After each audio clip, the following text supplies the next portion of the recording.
Hello and welcome to the Commander's Quarters, your Magic the Gathering source that helps you command your budget. This show and episodes like this one are possible thanks to viewers like you. If you're looking for an easy way to help support this show, make sure that you like, share, and subscribe. Also, hit that bell notification icon so you don't miss any new episodes. You can also go check out our playmats and other merchandise at thecommandersquarters.com. We also have a ton of brand new t-shirt designs in stock, so make sure you check out those as well. Another easy way to support this show is with our TCG Player affiliate links. So whether you're buying a deck or individual cards, you can use this general link right here or one in the description. And the final way that you can support this show is by supporting us directly by becoming a patron. There are many benefits to being a patron, and I truly couldn't do this without all of their support. There's even a brand new Brigadier General tier where you can get a shout out on a Commander's Quarters episode that's dedicated to you. Hey everyone, Mitch coming in for the Commander's Quarters studio. Welcome to the show. Today's episode comes to you courtesy of David, who's been supporting this channel as a Golden Pig tier patron. I truly couldn't do this without the support from amazing patrons like David, so again, David, thank you so much. And actually, for today's episode, David's gonna handle the intro for me. Hey Mitch, it's David from London, Ontario, Canada, and for my deck tech, I would like to see you build around Wort the Raidmother, focusing on spells that make creatures into more spells that make more creatures.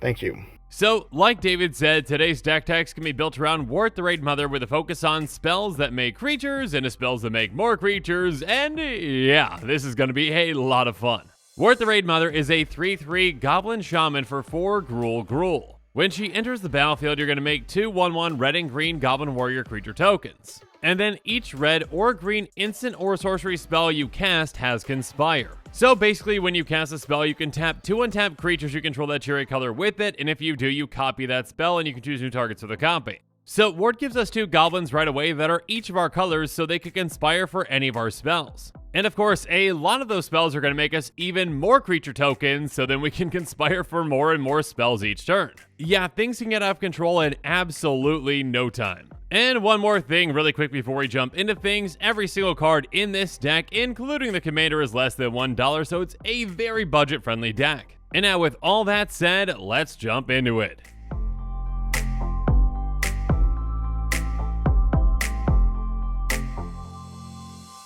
So first up, let's start with some simple token creators to get things going with Chatter the Squirrel and Sprout Swarm. Chatter the Squirrel is going to make us a 1/1 squirrel, and it's got flashback for 1 and a green. And then Sprout Swarm has Convoke, so our creatures can help cast it, and it's got Buyback, so we can get it back, and it's going to make us a 1/1 Saproling. Regardless, although each of these only makes us 1 token, they have the potential to make more, and yeah, getting things started off early by getting tokens out there can really help us out once we get Wort in play. Regardless, of course, we've got spells that make even more creature tokens with things like Dragon Fodder, Krenko's Command, and Saproling Migration. Both Dragon Fodder and Krenko's Command are going to give us 2 1/1 red Goblin creature tokens, and Saproling Migration is going to give us 2 Saprolings, and if we kicked it, we get 4 of them instead. And keep in mind, with copying kick spells with Conspire, we get the kicker too on that copy. Regardless, moving forward, 3 other cards that give us 2 tokens are Verdant Command, you see a pair of goblins, and Molten Birth. Verdant Command says choose 2, target player creates 2 tapped 1/1 green scroll creature tokens, counter target loyalty ability of a planeswalker, exile target card from a graveyard, and target player gains 3 life. So the vast majority of the time we're going to be making those squirrels, and the other mode we choose definitely depends on the situation, but all can have their uses. And speaking of modes, you see a pair of goblins says choose 1, creatures you control get +2/+0 until end of turn, or create 2 1/1 red goblin creature tokens. So if we don't need to make creature tokens with this can actually be a fantastic pump effect for our team, especially if we can Conspire it to be +4/+0 until end of turn. And then Molten Birth makes us 2 1/1 elementals, and we flip a coin. If we win the flip, it comes back to our hand. So we can get a lot of value out of this one card if we can keep casting it and conspiring it. Moving on though, of course, we can make even more tokens with things like Hordling Outburst, Spore Swarm, and Hunting Triad. Hordling Outburst is going to make us 3 1/1 red Goblin creature tokens for just 3 mana. And then Spore Swarm at instant speed can make us 3 1/1 Saprolings. Hunting Triad's going to make us 3 1/1 Elves, but we can also reinforce 3 for 3 and a green, though we're probably not going to be doing that most of the time. Next up though, we've got Goblin War Party, which says choose 1, create 3 1/1 red Goblin creature tokens, or creatures you control get ++1 and gain haste until end of turn. And we can entwine it for 2 in a red. So yeah, this can provide us a lot of value with either mode or each mode. Next up, there's Scatter the Seeds, which has Convoke, so our creatures can help cast it, and it's going to give us 3 1/1 Saprolings. And then Goblin Rally can make us even more tokens, giving us 4 goblins. Next up, we've got some really heavy hitters in this deck with Chatterstorm, Empty the Warrens, and Gelatinous Genesis. Chatterstorm's gonna give us a 1/1 green scroll creature token, and of course it's got Storm. Storm means that when we cast a spell, we copy it for each spell cast before this turn, and believe me, in this deck we can cast a lot of spells in a single turn. And of course we can conspire to copy this to get it again, and yeah, that's a ton of squirrels. Speaking of which, Empty the Warrens is basically a bigger version of this, costing 3 in a red and making us 2 1/1 red goblins and also having Storm. So this can lead to an even bigger blowout. But we can make some really heavy hitters with Gelatinous Genesis, which makes us XXX green ooze creature tokens. But as good as all these cards are that make tokens, there is one in my opinion that stands above the rest, and that's going to be the golden pick of this deck, which is the #1 card out of our 99. And the golden pick for this deck is Young Pyromancer. It's a 2/1 human shaman that costs 1 in a red, and it says whenever you cast an instant or sorcery spell, create a 1/1 red elemental creature token. We are running an absurd amount of instants and sorceries in this deck, and every single one of them is going to come along with an extra elemental creature token when we cast them with this in play. This is just a ton of free additional value that basically helps us build our army even quicker, and again gives us more and more red creature tokens to help us conspire for red spells. The amount of value that this can give us throughout the game is absolutely absurd, and that's what makes it the golden pig. But how do we ensure that things get even more out of control with this deck?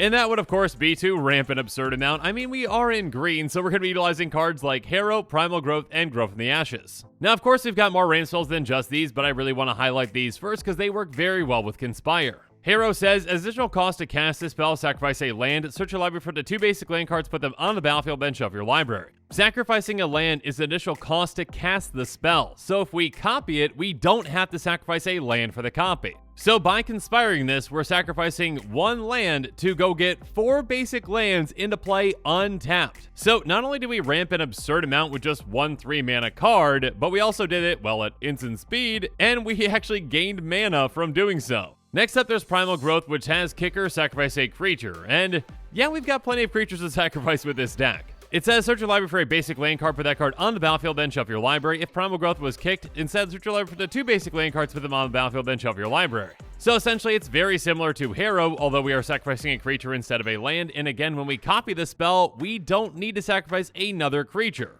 And then Grow from the Ashes has Kicker too. Search your library for a basic land card, put it on the battlefield, then shuffle your library. If this spell is kicked, instead search your library for 2 basic land cards, put them on the battlefield, then shuffle your library. Basically, pay 5 mana, conspire this spell, and get 4 basics into play untapped. Yeah, ramping can get really out of control with this deck. And of course, we've got a ton of other ramp spells with cards like Explore, Rampant Growth, Emergent Sequence, Cultivate, Migration Path, Roiling Regrowth, Edge of Autumn, Search for Tomorrow, Vestwood Surge, and Circuitous Round. And again, simply by conspiring these spells, we double up on their effectiveness. But one more card that helps us ramp in a different way is Goblin Anarchomancer. It's a 2/2 Goblin Shaman that says each spell you cast that's red or green costs 1 less to cast. So okay fine, this isn't technically ramp, but it is reducing the cost of our spells, which can be even better. This can help us cast more and more spells in a turn, and again, when you're conspiring spell after spell, this can get out of control. Regardless, now that we talked about setting ourselves up for success, how do we throw a wrench into our opponent's plans?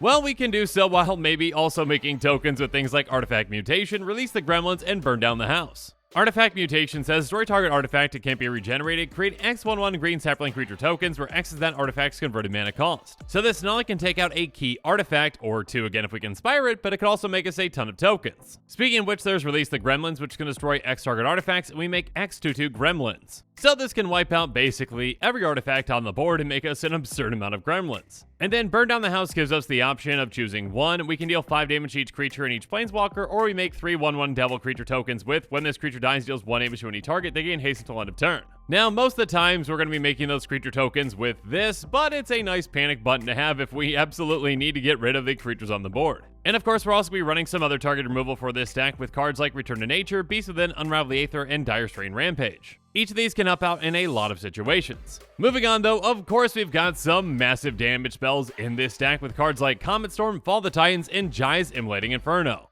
Again, this deck is perfect for these kinds of spells because 1, we can conspire them very easily with our creature tokens, and 2, we can dump an absurd amount of mana into them with all the ramp in this deck. Comet Storm has multi-kicker 1, choose any target, then choose another target for each time this spell is kicked. Comet Storm deals X damage to each of them. Good luck to your opponents or any other thing surviving when you can just dump a ton of mana into this and conspire it. And then Fall of the Titans has Surge for X and a red, and it's going to deal X damage to each of up to 2 target creatures and or players. And then Giant Simulating Inferno is a legendary sorcerer that takes us a step further, dealing X damage to up to 3 targets. So you can utilize these to get rid of some pesky creatures, or, just some pesky opponents. But how are we actually going to get to all these great cards?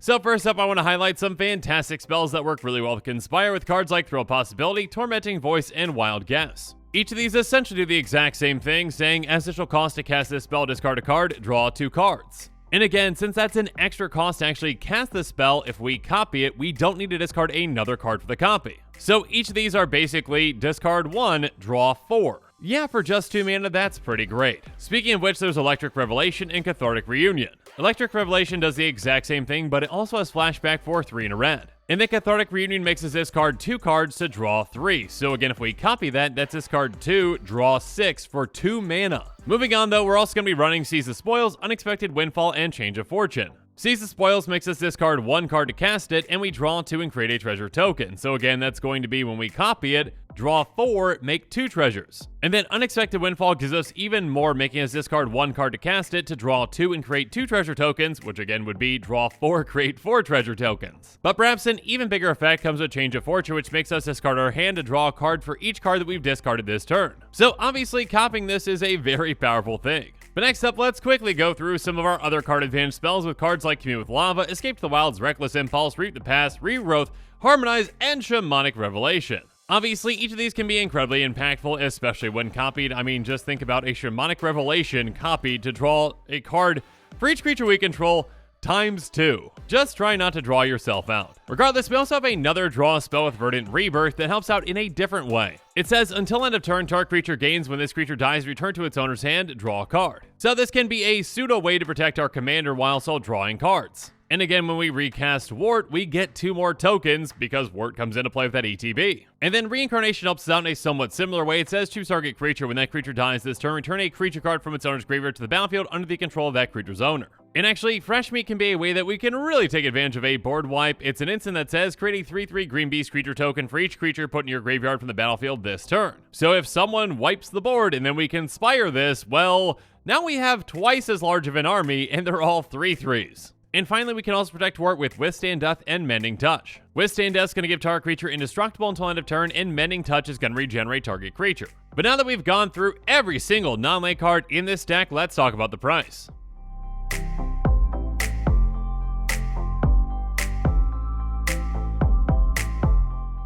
Like I mentioned at the start of this episode, this deck is incredibly budget friendly with every single card in it being less than $1 including the commander, so the estimated cost for this deck is just $25.16. And actually keep in mind with that price you can actually get some additional savings if you've already got the basic lands for it, because this cost is counting those basic lands at 10 cents a piece. And you can potentially save even more by buying this deck on TCG Player and utilizing heavily played and damaged cards, because those cards need a home too.